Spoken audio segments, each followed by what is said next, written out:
Posiblemente el conocimiento histórico más fresco que tenemos en nuestra memoria es precisamente la conquista española de América. Sin embargo, a los españoles también los conquistaron. Por lo tanto, en este video, El Último Romano te invita a conocer los paralelismos entre la conquista romana de Hispania y la conquista española de México, porque América es un tema muy largo. Entonces, intro intrare.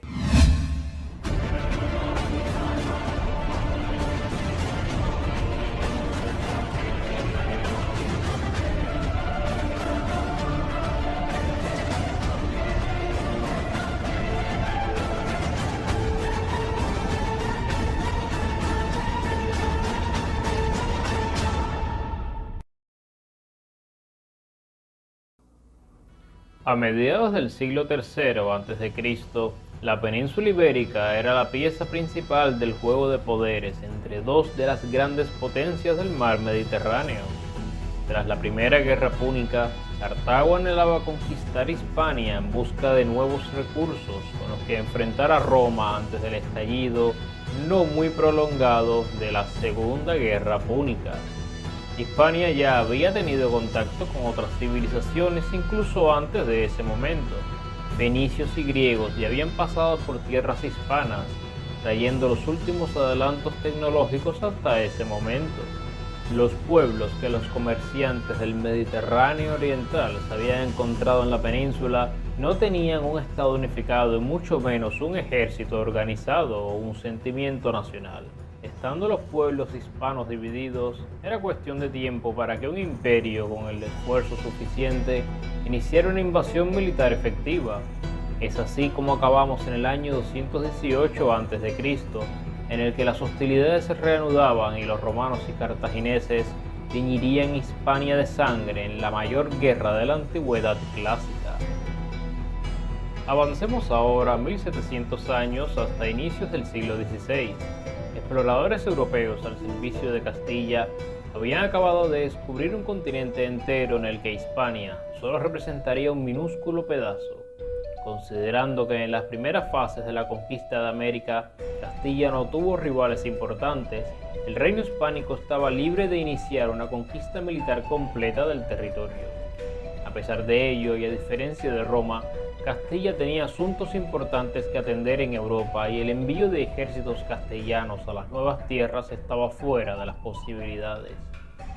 Es por esto que los españoles que se aventurarían a la conquista del continente hubiesen sido el hazmerreír de cualquier legión romana. Mientras que algunos eran hombres pobres que apenas sabían combatir, otros eran de la nobleza local y otros tantos eran ladrones o soldados desempleados. Estas huestes solo podrían costearse espadas y armaduras de mediana calidad en Castilla antes de partir al Nuevo Mundo. Algunos incluso iban sin armadura. Esto definitivamente nada tenía que ver con las bien pertrechadas tropas de la República Romana. En el Estado romano, era el Senado quien designaba a los generales destinados a la conquista de Hispania entre los aristócratas importantes. En el caso de Castilla, los conquistadores pertenecían normalmente a la nobleza local, quienes esparcían el rumor de que necesitaban hombres para una expedición a América. Tras ser reclutados, tropas viajarían en naves que zarpaban al Nuevo Mundo, donde tenía cada uno que pagar su propio pasaje. Visto esto, la maquinaria bélica ha cambiado completamente de una época a otra. Vemos que los soldados que envía Castilla no hubieran podido hacerle ni cosquillas a una legión romana. Y es que no es que Castilla no fuese poderosa, es que simplemente a Europa estaban yendo expedicionarios, gente normal, simple, no sus ejércitos a diferencia de Roma. Por lo tanto, vamos a ver cómo se desarrollaron ambas conquistas. Cartago vendió cara a su derrota en la Segunda Guerra Púnica, pero Roma se recuperó con la suficiente fuerza como para atacar a Macedonia y los Balcanes mientras aseguraba sus nuevas posesiones en Hispania. Turdetanos, arébacos, íberos, celtíberos, algunos cayeron bajo la órbita romana, pero otros se resistieron y muchos otros se fueron rebelando. Roma tardaría 200 difíciles años en someter a la península ibérica. A pesar de sus alianzas locales, a pesar de sus ejércitos y a pesar de su superioridad tecnológica, Roma tuvo un camino mucho más difícil en su conquista. Castilla, sin embargo, tampoco la tuvo especialmente fácil.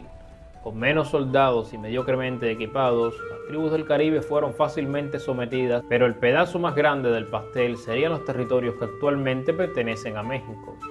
Centrándonos precisamente en la conquista española de México, Hernán Cortés desembarcaría en Veracruz, topándose con un gran imperio azteca que sostenía una tiránica opresión sobre los otros pueblos mexicas. Cortés haría gala de gran diplomacia, aliándose con los pueblos oprimidos por los aztecas. Aprovechándose también de la novedad que representaban, Cortés intentaría ejercer control sobre el emperador azteca, pero tras el estrepitoso fracaso de este primer plan, pondría sitio a la capital del imperio, mientras los auténticos ejércitos castellanos rechazaban la expansión francesa de Italia en Europa. Cortés rendía la mayor ciudad de América. Desde sus nuevas posesiones en el centro de México, Hernán Cortés organizaría expediciones para avanzar simultáneamente sobre Guatemala y el norte de México. Como los refuerzos desde España seguían siendo limitados, el conquistador levantaba ejércitos de miles de nativos con solo un puñado de españoles. El hecho de que en mayor medida estas alianzas pudieran haberse mantenido demuestra que los nativos no tenían problemas con aceptar cierta autoridad española, problemas que sí tenían los antiguos pueblos hispánicos con Roma. Cuando Roma estableció su administración provincial, incluso antes de que toda la península cayera en sus manos, se dio pie a proyectos arquitectónicos sin precedentes en Hispania. Se levantaron caminos, reinó el orden y la paz, escaso entre los pueblos nativos previamente, y florecieron las artes. Sin embargo, la corrupción registrada por los procónsules romanos en Hispania era en ocasiones atroz y sus excesos provocaban sangrientas revueltas. América no tuvo falta de problemas similares. Muchos de quienes llegaron con Cortés para enriquecerse se dedicaron a abusar de los pueblos indígenas, mientras que otros caían a miles debido a las enfermedades. A pesar de ello, el recién creado virreinato de la Nueva España sobre el Imperio Azteca también sería próspero para México. Se levantaron palacios y catedrales, floreció el comercio, se terminaron los sacrificios humanos y se lograron aplicar con variada eficacia las leyes de protección a los nativos, abriéndose además una ruta comercial de miles de kilómetros que conectaba Santa Fe con Ciudad de México. Era la mayor ruta comercial del planeta hasta el siglo XIX.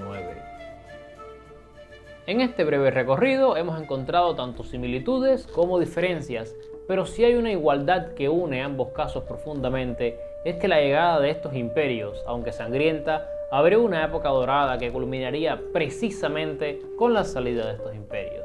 Y ya después, la historia tomó su rumbo por separado. De todas maneras, esto ha sido todo. Les dejo la reflexión en el ending y recuerden, lo importante no es saber historia, sino entenderla bien. ¡Hasta el lunes!